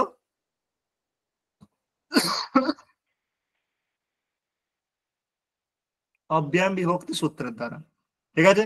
তাহলে সমাস হয়ে যাওয়ার সঙ্গে সঙ্গে কি হবে বলো? তারপরে কি হবে? প্রাতিপদিক সংজ্ঞা হবে না? হবে না? হবে। কার দ্বারা? কৃত্যোদ্ধিতশ্চ, কৃত্যোদ্ধিত সমাস আসছে। কৃত্যর্ধিত সমাস আসছে, তো তার দ্বারা প্রাতিপদিক সংজ্ঞা হলো। প্রাতিপদিক সংজ্ঞা হয়ে যাওয়ার পরে কি হবে? সুপো ধাতু প্রাতিপদিক, তার দ্বারা কি হবে? বিভক্তি লোপ। তাহলে কৃষ্ণ উপ, থাকবে না? থাকবে না? হ্যাঁ, থাকবে। থাকবে। তাহলে এরপরে যেটা আমাদের নির্ণয় করতে বলা হয়েছিল যে কে পূর্বে বসবে, পূর্ব নিপাত কার হবে? কৃষ্ণর হবে না উপর হবে? কৃষ্ণর হবে না উপর হবে? তাহলে এখানে দেখতেই পাচ্ছ উপকৃষ্ণমে কে পূর্বে আছে? উপপূর্বে আছে, তাহলে উপর পূর্ব নিপাত হবে। তাহলে এখন প্রশ্ন, উপরই কেন হবে, কৃষ্ণর কেন হবে না? তাহলে প্রথম পূর্ব, যেমন ভূতপূর্ব, ওখানে ভূতপূর্বে চরট পানির প্রয়োগ ছিল তাই হয়েছিল। তাহলে ব্যাকরণে কি সব জায়গায় প্রয়োগ দেখে না? এরপরে পূর্ব নিপাতের জন্য একটা ব্যবস্থা নিয়ে আসা হচ্ছে, পূর্ব নিপাত কার হয়। তাহলে সেখানে বলা হচ্ছে পূর্ব নিপাত উপসর্জনের হয়। কার হয়? উপসর্জনের। তার জন্য সূত্র নিয়ে আসছে উপসর্জনম পূর্বম। কি বলছে? উপসর্জনম পূর্বম। যে উপসর্জন হয় সমাসে তার পূর্ব প্রয়োগ হয়, মানে তার পূর্ব নিপাত হয়। তার মধ্যে আরে মশাই উপসর্জন বলে সেটা আগে বলুন। তার জন্য উপসর্জন কাকে বলে ওটা বলার জন্য একটা সংজ্ঞা সূত্র নিয়ে আসছে, প্রথমা নির্দিষ্টম সমাস উপসর্জনম। এই সূত্র নিয়ে আসছে প্রথমা নির্দিষ্টম সমাস উপসর্জনম। এর মানে কি? তাহলে এর মানে হচ্ছে সমাস, এখানে সপ্তমী আছে, আসলে সমাসে এখানে সন্ধি করে এখানে ওই এচয়াবাদি অয়াদেশ লোপ সাকল শুধু ইয়া চলে গেছে বলে সমাস। তাহলে সমাসে, সমাসে মানে এখানে সমাস শব্দের অর্থ সমাস শাস্ত্রে, মানে সমাস বিধায়ক সূত্রে। শনি তুমি তোমার মানে মিউট করে রাখবে, এটা আওয়াজ হচ্ছে। আর সমাসে মানে সমাস বিধায়ক সূত্রে। হ্যাঁ, সেখানে কি? সেখানে প্রথমা নির্দিষ্টম, তার মানে সমাস বিধায়ক সূত্রে যার সঙ্গে প্রথমা থাকবে, প্রথমা বিভক্তির যোগ থাকবে, সে ব্যাকরণে উপসর্জন হয়। সে সমাসের ক্ষেত্রে কি হয়? উপসর্জন হবে। তাহলে ভালো করে দেখো, সমাস বিধায়ক সূত্রে যার সঙ্গে প্রথমা থাকবে সে উপসর্জন হয়। এখন এই যে সূত্র আমাদের এখানে হলো, এখানে সমাসটা কার দ্বারা হলো বলো তো? কৃষ্ণ ঘ সুপ, এখানে কার দ্বারা হলো সমাসটা? অব্যয়ম বিভক্তি সূত্রের দ্বারা, ঠিক? এই সূত্রে প্রথমা কার সঙ্গে আছে? এই সূত্রে কটা পদ আছে? দুটো পদ আছে, একটা অব্যয়ম আর একটা বিভক্তি সমীপদ ডট ডট ডট সাকল্যান্ত বচনেষু। তাহলে বচনেষু তো সপ্তমী আছে, এখানে হবে না। তাহলে প্রথমা কার সঙ্গে আছে? অব্যয়মের সঙ্গে আছে। তাহলে উপসর্জন কি হবে? অব্যয়। তাহলে অব্যয়ম। কৃষ্ণ আর উপর মধ্যে অব্যয় কি? উপ। তাহলে উপসর্জন উপ। কি হবে? উপ হবে। তখন উপসর্জনম পূর্বম দিয়ে কার পূর্ব নিপাত হয়ে যাবে? অব্যয় হয়ে যাবে। অব্যয়টাকে উপ কৃষ্ণ। ঠিক আছে? তাহলে অব্যয়ীভাব সমাসে যেটা হচ্ছে অব্যয়ম সমীপ সমৃদ্ধি, এই সূত্রের দ্বারা যেখানে যেখানে সমাস হবে সেখানে সেখানে কার পূর্ব নিপাত হবে? অব্যয়েরই পূর্ব নিপাত হবে। তার কারণ এই সূত্রে অব্যয়ের সঙ্গে প্রথম আছে। কার সঙ্গে প্রথম আছে? অব্যয়ের সঙ্গে। তাহলে এখানে প্রথম প্রশ্ন, প্রথমা নির্দিষ্টম সমাস উপসর্জনম, এখানে প্রথমা নির্দিষ্টম সমাস উপসর্জনম, এটা কি সূত্র? সংজ্ঞা, পরিভাষা, বিধি, নিয়ম, কি সূত্র? সংজ্ঞা সূত্র। না, এটা যে সংজ্ঞা সূত্র। উপসর্জন কাকে বলে বললো এটা, তাই না? উপসর্জন কাকে বলে? বিধি সূত্র তো এটা, উপসর্জনম পূর্বম। এ কি বললো? উপসর্জন পূর্বে বসে। এ বলেছে কি বিধি সূত্র বলেছে, এটা সংজ্ঞা সূত্র, নামকরণ করলো না। উপসর্জন কাকে বলে? না, সমাস বিধায়ক সূত্রে যার সঙ্গে প্রথমা আছে তাকে কি বলে? উপসর্জন বলে। তাহলে এটা হচ্ছে সংজ্ঞা সূত্র। কি সূত্র? সংজ্ঞা সূত্র। 2 নম্বর প্রশ্ন হচ্ছে, এই সূত্রে সমাস এই পদটাতে কি বিভক্তি আছে? প্রথমা আছে, দ্বিতীয়া আছে, সম্বোধনে প্রথমা, না সপ্তমী আছে? সপ্তমী বিভক্তি। সপ্তমী। আমি একটু আগেই বললাম, এখন সমাসে লেখা থাকলেও পদটা আসলে কি? সমাসে। পদটা হবে কি? সমাসে। ঠিক আছে, এটা খেয়াল রাখবে যে এটা সপ্তমী। 3 নম্বর প্রশ্ন, সমাস এই শব্দটার এখানে কি অর্থ? লৌকিক বিগ্রহ, অলৌকিক বিগ্রহ, অথবা সমাস বিধায়ক সূত্র, অথবা কি? তাহলে এখানে জেনে রাখতে হবে, এখানে সমাস মানে হচ্ছে বিধায়ক সূত্র। সমাস বিধায়ক সূত্র বা সমাস শাস্ত্র। শাস্ত্র মানেও সূত্র, কারণ সূত্রকে অনেক শব্দের দ্বারা বলা হয়। সূত্র, শাস্ত্র, যোগ, সবেরই মানেই সূত্র। অনেক জায়গায় তোমরা শুনে থাকবে যোগ বিভাগ। যোগ বিভাগ মানে কি? যোগ মানে কি? সূত্র। সূত্রের ভাগ্যেই বলা হয় যোগ বিভাগ, সূত্রকে ভেঙে দিলে বলা হয় যোগ বিভাগ। তাহলে যোগ, শাস্ত্র, সূত্র একই পর্যায়বাচী শব্দ, সমার্থক শব্দ। তাহলে প্রথমা নির্দিষ্টম মানে প্রথম বিভক্তি যার সঙ্গে থাকবে তাকে উপসর্জন বলে। আর উপসর্জন কোথায় বসে? পূর্বে বসে। তাহলে এখন উপকৃষ্ণ, এখানে পূর্ব নিপাত উপর হবে, কারণ উপটা অব্যয়, তাই তার প্রথমা নিঃসম সমাস উপসর্জন আমাদের উপসর্জন হয়। আর উপসর্জনম পূর্বমের দ্বারা পূর্ব নিপাত হয়ে উপকৃষ্ণ এরকম থাকলো। তাহলে উপকৃষ্ণ এই যেটা আছে, এটা প্রাতিপদিক না প্রাতিপদিক নয়? সমাস হয়েছে তো, প্রাতিপদিক তো। তার থেকে কি বিভক্তি যোগ হবে? সুবিভক্তি যোগ হবে। কি বিভক্তি যোগ হবে? সুবিভক্তি। বেশ, তাহলে সুবিভক্তি হলো। এরপর আরো কিছু প্রক্রিয়ার জন্য নিচে আমরা একবার চলে যাব। বলা হচ্ছে অব্যয়ী ভাবশ্চ, এটা কি বললো? অয়ম নপুংসকম স্যাৎ। তার মানে এটা জেনে রাখবে, অব্যয়ী ভাব সমাস যেখানে যেখানে হবে, অব্যয়ী ভাব সমাস সবসময় নপুংসকেই হয়। কোন লিঙ্গে হয়? নপুংসক লিঙ্গেই হয়। ও পুংলিঙ্গেও হবে না, স্ত্রীলিঙ্গ হবে না। অব্যয়ী ভাব সমাস মানেই সেখানে কোন লিঙ্গ থাকবে? নপুংসক লিঙ্গ থাকবে। ঠিক আছে, বেশ। এরপরে তাহলে এটা নপুংসক লিঙ্গে থাকবে, এটা আমরা জেনে গেলাম। উপকৃষ্ণ যুক্ত সু, এই অবস্থা। এখন ভালো করে খেয়াল করে যদি দেখো, এই উপকৃষ্ণ এটা অব্যয় না অব্যয় নয়? এটা অব্যয়। কেন অব্যয়? এখানে অব্যয়ী ভাব সমাস হয়েছে। অব্যয়ী ভাব সমাস শব্দটা তাৎপর্য কি? অব্যয়ী ভাব মানে কি? অব্যয়ী ভাব মানে হচ্ছে অনব্যয়ম অব্যয়ম ভবতি ইতি অব্যয়ী ভাবঃ। তাহলে যেখানে অনব্যয় অব্যয় হয়ে যায় তাকেই কি সমাস বলে? অব্যয়ী ভাব সমাস বলে। তাহলে এখন উপকৃষ্ণ, যদিও উপটা অব্যয় ছিল, কিন্তু সমাস হওয়ার পরে এখন অব্যয় কোনটা? উপকৃষ্ণ পুরোটাই অব্যয়, উপকৃষ্ণ পুরোটাই কি অব্যয়। এবার যদি উপকৃষ্ণ অব্যয় হয়, অব্যয়ের পরে বিভক্তি থাকলে তার লোপ হয়ে যায়। কেন? সূত্র আছে অব্যয়াদ আপ সুপহ, সূত্র আছে অব্যয়াদ আপ সুপহ, অব্যয়ের পরে আর আপের পরে সুপ থাকলে তার কি হয়ে যায়? লোপ হয়ে যায়। তাহলে ওর জন্য দেখবে যত্র তত্র কুত্র এরপরে বিভক্তি আছে? না। বিভক্তি না। নেই। কেন নেই? ওই অব্যয়াদ আপ সুপহ দিয়ে লোপ হয়ে যায় বলে। তাহলে এখানেও যে আমাদের আছে, তাহলে সেখানে অব্যয়ের পরে যে সুপ থাকবে, উপকৃষ্ণের পরে সু, তার কি হয়ে যাবে? অব্যয়াদ আপ সুপহের দ্বারা লোপ হয়ে যাবে না হয়ে যাবে না? লোপ হয়ে যাবে। তাহলে উপকৃষ্ণ যুক্ত সু তার অব্যয়াদ আপ সুপহ এর দ্বারা লোপ হয়ে যাওয়ার কথা, সমস্ত অব্যয়ের পরে যেহেতু সুপের লোপ হয়ে যায়। কিন্তু আমরা জানি উপকৃষ্ণ শব্দের রূপটা কি হয়? উপকৃষ্ণম কি রূপ হয়? উপকৃষ্ণম উপকৃষ্ণম। নপুংসক লিঙ্গ। তার জন্য একটা কথা বলে, নপুংসক লিঙ্গের জন্য নয়, যে তার জন্য একটা ব্যবস্থা করছে, যে তার মানে বিভক্তির লোপ হবে না। যদি বিভক্তি লোপ হয়ে তাহলে উপকৃষ্ণই থাকতো, উপকৃষ্ণম তো আর হতো না। তাহলে তার জন্য একটা ব্যবস্থা করছে যে হ্যাঁ, অব্যয়ের পরে সুপ থাকলে তার লোপ হয়ে যায়, কিন্তু অব্যয়ী ভাবের দ্বারা যেখানে অব্যয় হয় সেইখানে সেটা যদি অকারান্ত হয়, তাহলে উপকৃষ্ণ এটা হচ্ছে অব্যয়ী ভাবের দ্বারা অব্যয় হয়েছে, উপকৃষ্ণ শব্দটা অকারান্ত, যদি অকারান্ত হয় তাহলে সেখানে সুপের লোপ হবে না। কার লোপ হবে না? সুপের লোপ হবে না। কে বলছে? সেইটা বলছে ন, মানে হবে না। কার থেকে? অব্যয়ী ভাবাত, অব্যয়ী ভাবের থেকে। কেমন অব্যয়ী ভাব? অতঃ, অতঃ মানে অকারান্ত অব্যয়ী ভাবের থেকে ন, মানে সুপের লোপ হবে না। তাহলে অকারান্ত যদি না হতো তাহলে কিন্তু লোপ হয়ে যেত। যেমন তোমরা যদি দেখো শক্তি অনতিক্রম্য যথাশক্তি, হয় না হয় না? বিধি অনতিক্রম্য যথাবিধি, ওখানে সুপ থাকে?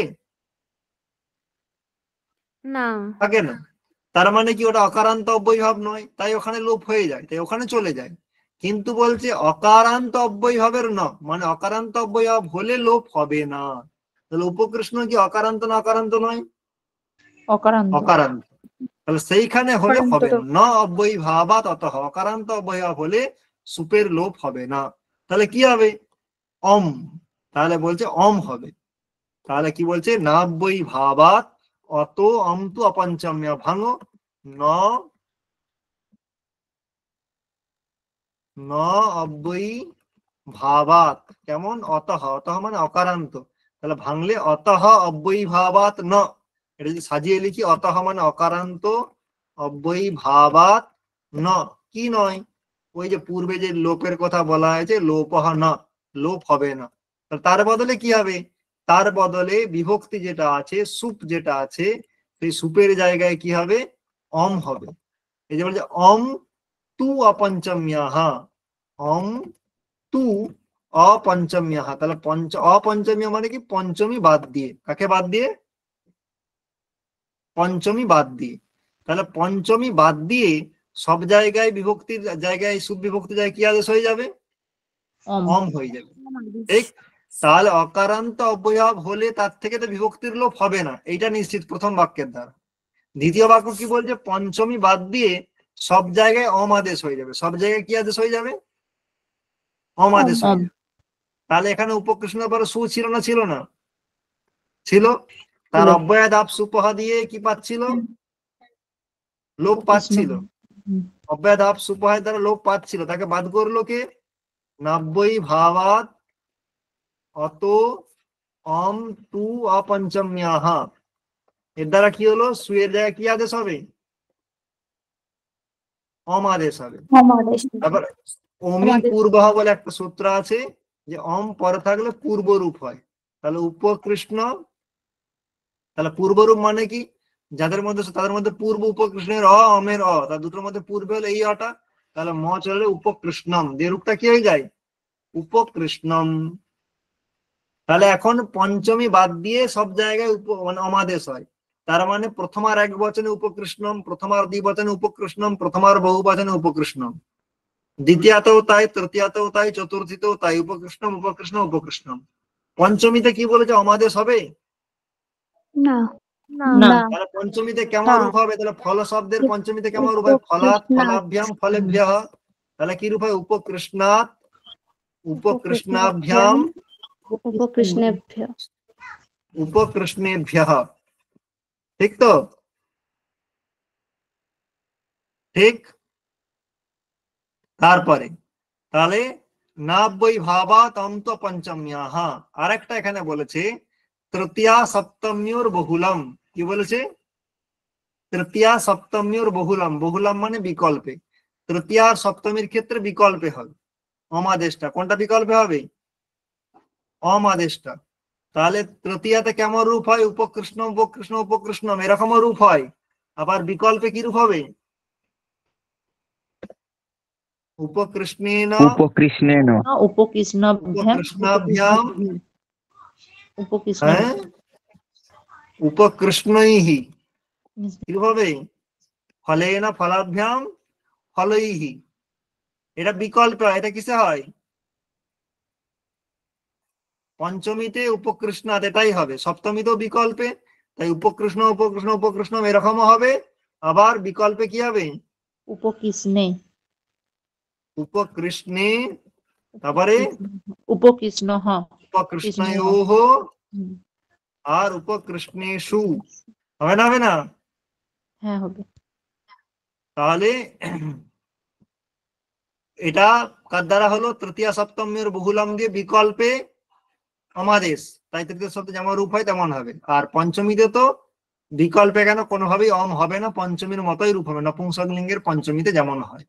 এটা এই দুটো যে নিয়ম, এই নিয়মগুলো কার জন্য বলতো? এটা অকারান্ত অব্যয়ীভাবের জন্য। কার জন্য? অকারান্ত অব্যয়ীভাবের জন্য। যদি অকারান্ত বাদ দিয়ে অন্যান্য অব্যয়ীভাব হয়, তার জন্য এই নিয়মগুলো কি লাগবে? না। সেখানে তো না। সুপের লু কি হয়ে যাবে। তাই সেখানে কি তৃতীয়া কি পঞ্চমী সব জায়গায় সুপের কি হয়ে যায়?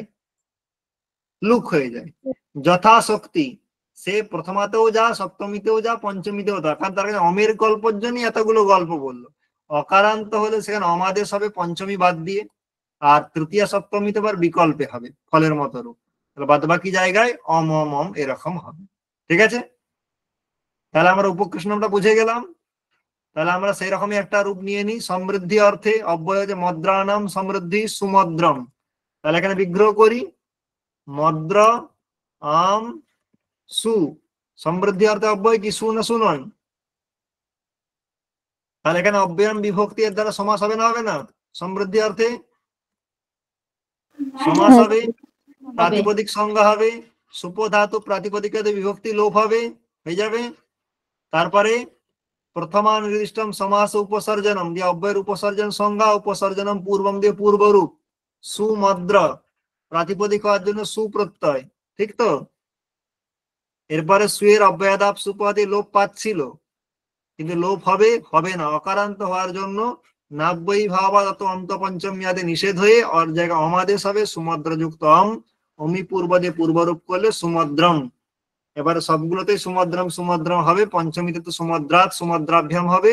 তৃতীয় আর সপ্তমীতে যেমন উপকৃষ্ণের বিকল্প হয়, এখানেও বিকল্পে হবে। তাহলে অকারান্ত সব জায়গাতেই একই। যবনানাম বিবৃদ্ধি দুর্যবনম হিমস্য অত্যয়ঃ অতি হিমম। ইকারান্ত দেখো হরি শব্দস্য প্রকাশ ইতি হরি। এখানে কেন বিভক্তি লোপ হয়ে গেছে বলতো?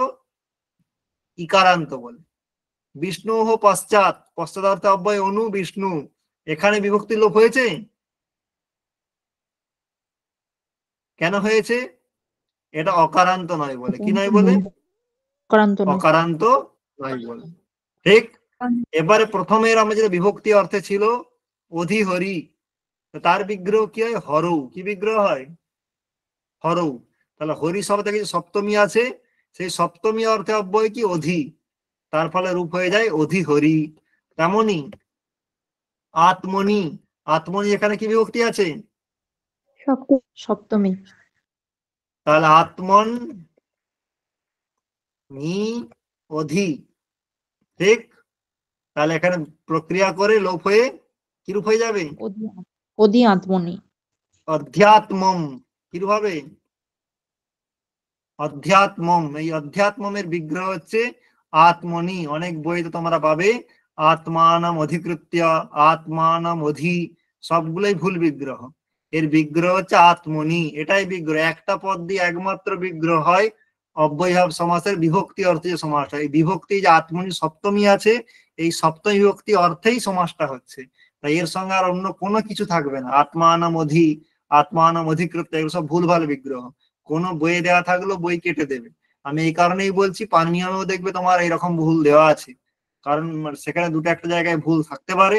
তাই কোনো বই প্রামাণিক নয়, শাস্ত্র সবার উপরে, ব্যক্তি নয়, সে আমিও নয়, কেউ নয়। তাই ওখানে বিগ্রহ হচ্ছে আত্মনি, আত্মানাম অধি অথবা আত্মানাম অধিকৃত্য, এরকম বিগ্রহ নয়। কারণ অর্থটা বোঝো বিভক্তি অর্থে। তাহলে বিভক্তি মানে কি, আত্মন শব্দের যে সপ্তমী, সেটাই তো বিভক্তি। সপ্তমীর অর্থে হয় অধি অব্যয়। ওর জন্য দেখো, যখন অধিহরি তার বিগ্রহ দেখানো হয় হরৌ, সেখানে কোনো সমস্যা নেই। কিন্তু যখন অধ্যাত্মে চলে যায় না, তখনই আত্মানাম অধিকৃত্য হয়ে যায়। তাহলে এটা হচ্ছে ভুল আছে লজিকে। এখানে অধিহরির যেমন বিগ্রহ হরৌ, তেমন অধ্যাত্মের বিগ্রহ কি আত্মনি। ঠিক আছে? তেমনি যেমন ধরো গোপ শব্দ, গোপা, তার সপ্তমী থেকে গোপী। যেমন বিশ্বপা বিশ্বপী, তার রূপ কি হয় অধিগোপম। কি রূপ হয়? অধিগোপম। গোপা শব্দ আকারান্ত শব্দ, বিশ্বপা বিশ্বপী, এখানে অধিগোপম। ঠিক আছে? সপ্তমী অর্থে অধি অব্যয় আসে আর তার সঙ্গে সমাসটা হয়ে যায়। আর এখানে সবের লিস্ট দেওয়া আছে, মানে বিভক্তি অর্থে, সমীপ অর্থে, তারপর তোমার সমৃদ্ধি, বিবৃদ্ধি, অভাব, অত্যয়, অসম্প্রতি, শব্দ প্রাদুর্ভাব। এখানে বলার কিছু নেই, এগুলো শুধু মনে রাখতে হবে, এখানে ব্যাখ্যা করার মতো বিশেষ কিছু নেই। যথা অর্থে, যথা শব্দের 4টে অর্থ, যোগ্যতা, বিপসা, পদার্থের অনুবৃত্তি এবং সাদৃশ্য। তাহলে যথা যদিও বলি 16টা, তার মধ্যে যথার আবার 4টে। যোগ্যতা রূপস্য যোগ্যম অনুরূপম, বিপসা অর্থম অর্থম প্রত্যর্থম। বিপসা মানে যখন পুরোটাকে বোঝানো হয়, যেমন দিনম দিনম প্রতিদিনম। তাহলে আমি প্রতিদিন স্কুলে যাই, পুরোটা আমি বলতে চাইছিলাম কেন প্রতিদিন যাই মানে কি, আমি ধরো সপ্তাহে যদি 6 দিন স্কুলে যাওয়া হয়, 6 দিনই গেলেই তবেই না আমি বলতে পারবো প্রতিদিন যাই। আমি যে মাঝে একদিন না যাই, তাহলে কি আমি বলতে পারবো যে আমি প্রতিদিন যাই বলে? তাহলে বিপসা মানে হচ্ছে পুরোটাকে যখন বোঝায় তখন বলা হয় বিপসা। যেমন বলা হয় বৃক্ষম বৃক্ষম সিঞ্চতি, বৃক্ষম বৃক্ষম অভিসিঞ্চতি, তোমার বিপসাতে কর্মপ্রবচনে পেয়ে থাকবে। তাহলে সেখানে বৃক্ষম বৃক্ষম অভিসিঞ্চতি, ওখানে বিপসার উদাহরণ কেন দেওয়া হয়? তার মানে প্রতিটি গাছে যখন জল দেওয়া হয় তখন বলা হয় বৃক্ষম বৃক্ষম অভিসিঞ্চতি। আর প্রতিটি গাছে না দেওয়া হলে তাহলে বিপসা হবে না। তাহলে বিপসা মানে পুরোটাকে যখন বোঝায়। অনতিবৃত্তি, অনতিবৃত্তি মানে অতিক্রম না করে, মানে যতটা সাধ্য ততটা। শক্তি অনতিক্রম্য, যতটা শক্তি আছে ততটাকে প্রয়োগ করে, যথাশক্তি। সাদৃশ্য অর্থে, হরে হে সাদৃশ্যম স হরি, তাহলে এখানে সাদৃশ্য অর্থে হয়েছে। এবার এখানে একটা প্রশ্ন দেখো, হরে হে সাদৃশ্যম স হরি, তাহলে এখানে হরি শব্দ তার ষষ্ঠী, হরি গস, সাদৃশ্য সেইটা অর্থে অব্যয় কি সহ। তাহলে এখানে সহ হরি হওয়ার কথা ছিল, কিন্তু এখানে কি হয়েছে বলতো, স হরি। কি করে হলো? তো তার জন্য সূত্র আছে, অব্যয়ী ভাবে চাকালে। কি সূত্র আছে? অব্যয়ী ভাবে চ অকালে, মানে কাল বাদ দিয়ে অব্যয়ভাব সমাস হলে সেখানে স শব্দের জায়গায় স আদেশ হয়। তাহলে এখানে কি সময়কে বোঝাচ্ছে? হরে হে সাদৃশ্য, সাদৃশ্যকে বোঝাচ্ছে। যদি কালকে বোঝাতো, যেমন একটা উদাহরণ হচ্ছে সহ পূর্বান্নম, এর উদাহরণ কি বলছি, সহ পূর্বান্নম। তাহলে সহ পূর্বান্ন আমি যেটা বলছি, তাহলে পূর্বান্ন কালকে বোঝায় না বোঝায় না? বোঝায়। বোঝায়। সেটা কালবাচক না কালবাচক নয়?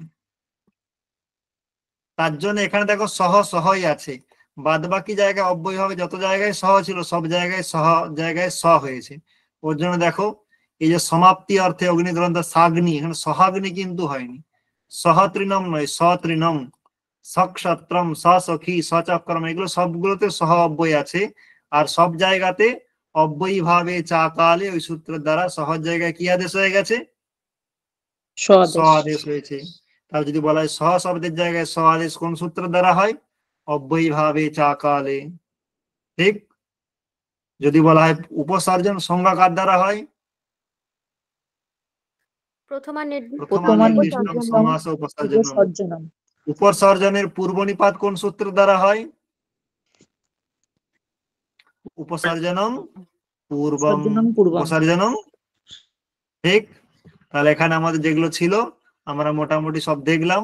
ঠিক আছে, তাহলে আমাদের অব্যয়ভাবের যেটা মেন সূত্র সেটা আমাদের শেষ হয়ে গেল। এরপরে আমাদের 2-4টে ছোট সূত্র আছে, সেগুলো আমরা নেক্সট ক্লাস দেখবো, নদী ভিস্টা থেকে পরের ক্লাসে দেখবো। আর আজকে যতটা পড়ালাম এখান থেকে যদি তোমাদের কারো কোনো প্রশ্ন থাকে করতে পারো। স্যার মদ্র শব্দের অর্থ কি? স্যার মদ্র মানে হচ্ছে এটা দেশের নাম, মানে তাই সেই দেশে যারা বাস করে তাদেরকেও মদ্র বলা হয়। যেমন বললে কুরু বলা হয় না, কুরু দেশের লোকেদেরকে কুরু বলা হয়, তেমন আর কি মদ্র মানে মদ্র দেশে যারা বাস করে। ঠিক আছে। ঠিক আছে। স্যার বৃত্তির সংজ্ঞাটা একবার বলবেন আরেকবার? হুম। বৃত্তির সংজ্ঞাটা একবার বলবেন? পরার্থাভিধানম বৃত্তি।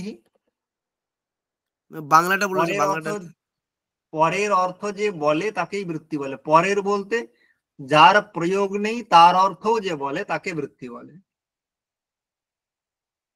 ঠিক আছে, এক কথায় বলে যার প্রয়োগ নেই তার অর্থ, ওই যে রাজ্ঞেহ পুরুষাহ বলেছিলাম, যে রাজ্ঞেহ পুরুষের ষষ্ঠী ছিল তার অর্থ বোঝা যাচ্ছে ঠিক আছে, রাজা পুরুষ ষষ্ঠীর প্রয়োগ নেই তা সত্ত্বেও ষষ্ঠীর অর্থটা বোঝা যাচ্ছে না, যাচ্ছে না, যাচ্ছে স্যার, যাচ্ছে।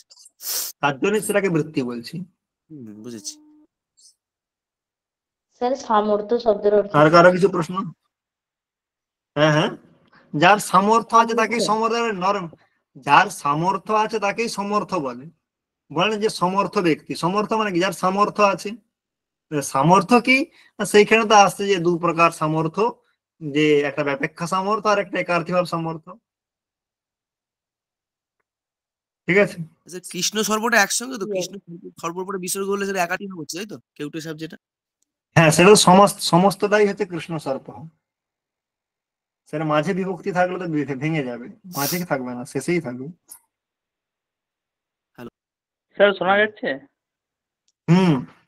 স্যার স্যার হ্যাঁ, এখানে শোনা যাচ্ছে, বলো। অধিহরি যেটা, স্যার এখানে অধিহরি যেটা আছে স্যার, এটার বিগ্রহ বাক্য বললেন হরৌ। স্যার তাহলে এখানে কি স্যার, এখানে তো একটা হচ্ছে, তাহলে কি স্যার এখানে উপসর্জনম পূর্বম বা প্রথমা নির্দিষ্টম প্রথমা নির্দিষ্ট সমাস আরে উপসর্জনম? হরও এটা তো লৌকিক বিগ্রহ, তুমি ভালো করে বোঝো গোবিন্দ, হরও হচ্ছে লৌকিক বিগ্রহ। ব্যাকরণের বিগ্রহ দিয়ে তো প্রক্রিয়াটা হবে। ব্যাকরণের বিগ্রহটা কি? হরি গি অধি, বুঝতে পেরেছো? ব্যাকরণের স্যার। বিগ্রহটা কি? হ্যাঁ হরি গি অধি হবে না, যেমন আত্মনি, আত্মন গি অধি, এখানে দুটো আছে না নেই? হ্যাঁ স্যার বুঝলাম। তাহলে এখন আর তোমার অসুবিধা আছে? না স্যার। বেশ। হ্যাঁ, ঠিক আছে, একটু একটু ডাউট তো হবেই অবশ্যই। বেশ, তারপরে আর কারো কোনো প্রশ্ন? স্যার বলছি যে বৃত্তার্থ অববোধকং এই কথাটির অর্থটা কি? ওই তো বললাম, বৃত্তির অর্থ অববোধক, মানে যে বোঝায় তাকেই বিগ্রহ বলে। বৃত্তির যা অর্থ বিগ্রহেরও তাই অর্থ হবে। বৃত্তির অর্থ বৃত্তির অর্থ যে বোঝায় তাকে বিগ্রহ বলে। স্যার একটা কোশ্চেন ছিল। বলো। হ্যালো। হ্যাঁ, বলো। তৎপুরুষ সমাস, হ্যাঁ স্যার, ওই তৎপুরুষ সমাসের ক্ষেত্রে আপনি বললেন যে দুটো ভাগ, একটা হচ্ছে কর্মধারয়, একটা হচ্ছে দ্বিগু। তো সেক্ষেত্রে সমানাধিকরণ তৎপুরুষ কর্মধারয় এরকম সূত্র রয়েছে। তো এই কর্মধারয় সমাজ কি স্পেসিফিক কোনো কটি ভাগ বলা যেতে পারে কিছু, মানে যে পাণিনি কি কিছু বলেছে এই কর্মধারয় সমাসের শ্রেণীভাগ সম্পর্কে? ওগুলো হচ্ছে আমাদের, মানে কি বলবো, সেই অর্থে কোনো কিছু বলেনি, বোঝার সুবিধার্থে বলা, যে মধ্যপদলোপী কর্মধারা, এই কর্মধারা, এগুলো সবই হচ্ছে আমাদের নিজস্ব কল্পিত। পাণিনীয় ব্যাকরণ ওইভাবে কিন্তু স্পেসিফিক পাণিনি কিছু বলেননি। অনেক জায়গায় রূপক কর্মধারা, এই কর্মধারা, এগুলো আমাদের বাংলা ব্যাকরণের বা আমাদের বাঙালিয়ানার প্রভাব। পাণিনীয় ব্যাকরণ ডিরেক্ট ওইভাবে কিছু বলা হয়নি। তাহলে স্যার যদি এরকম কোশ্চেন হয় যে কর্মধারয় সমাস কতিবিধ, তাহলে কি সেখানে কত অ্যান্সারটা কিরকম দেওয়া যেতে পারে? এইরকম প্রশ্ন আমি জানি না কোনো স্ট্যান্ডার্ড পরীক্ষাতে হয়েছে বলে। কোন স্ট্যান্ডার্ড পরীক্ষাতে কর্মধারায় প্রতিবিধ, আমার মনে হয় না কোন স্ট্যান্ডার্ড পরীক্ষাতে হবে এই ধরনের প্রশ্ন। বর্ধমান বিশ্ববিদ্যালয়ে অনার্সে 1 বছর এসেছিল। ওই তো বললাম, মানে আমি স্ট্যান্ডার্ড পরীক্ষা বলতে ন্যাশনাল লেভেলের পরীক্ষা বলছি। ঠিক আছে স্যার। এগুলো হচ্ছে বাংলার প্রভাব, আমি কাউকে বড় ছোট কিছু বলছি না। এগুলো আমি ওই যে বললাম, এগুলো বাংলার প্রভাব। মানে তুমি দেখবে ন্যাশনালে এই রকমের প্রশ্ন কখনো তুমি পাবে না, কারণ পাণিনীয় ব্যাকরণে এইরকম তোমরা নিজের, আমার কথা বিশ্বাস করো না, পাণিনীয় ব্যাকরণে তোমরাও তো সমাজ পড়া, বই তো সবার কাছে আছে, কখনো শুনেছো এরকম আছে বলে ভাব? একটা লাইনে পড়ছিলাম যে কর্মধারয় সমাস চতুর্বিধ, সেক্ষেত্রে এটা কোথায় পড়েছিলে? সিদ্ধান্ত কৌমুদীতে পড়েছিলে? না না স্যার, ওটা একটা মানে জাস্ট মানে কোনো একটা আলোচনার মধ্যে ছিল আর কি হ্যাঁ, বই। এরকম অনেক ভাগ করা যায়। আমি চতুর্বিধ বলছি, আমি তোমাকে এখন 5টা ভাগ বলে দিচ্ছি, আর তুমি বলো আগেরটা ভুল ছিল। আমি তোমাকে বলছি: বিশেষণ পূর্বপদ, বিশেষণ উত্তরপদ, বিশেষণ উভয় পদ, উপমান কর্মধারায়, উপমিত কর্মধারায়। কটা হলো? 5টা। তাহলে তুমি 4টে পড়ে। আমি ওর জন্যই বললাম এগুলো নিয়ে বিতর্ক থাকবে, তাই এগুলো স্ট্যান্ডার্ড নয়, তাই এগুলো আমি মানে কোনো কমেন্ট করবো না, ঠিক আছে? এগুলো ওকে বুদ্ধির স্যার, ঠিক চাতুর্যে আছে অনেক কিছু করা যায়, ঠিক আছে? ঠিক আছে স্যার, ওকে হুম ঠিক আছে। হুম বেশ, ঠিক আছে, সকলকে শুভরাত্রি।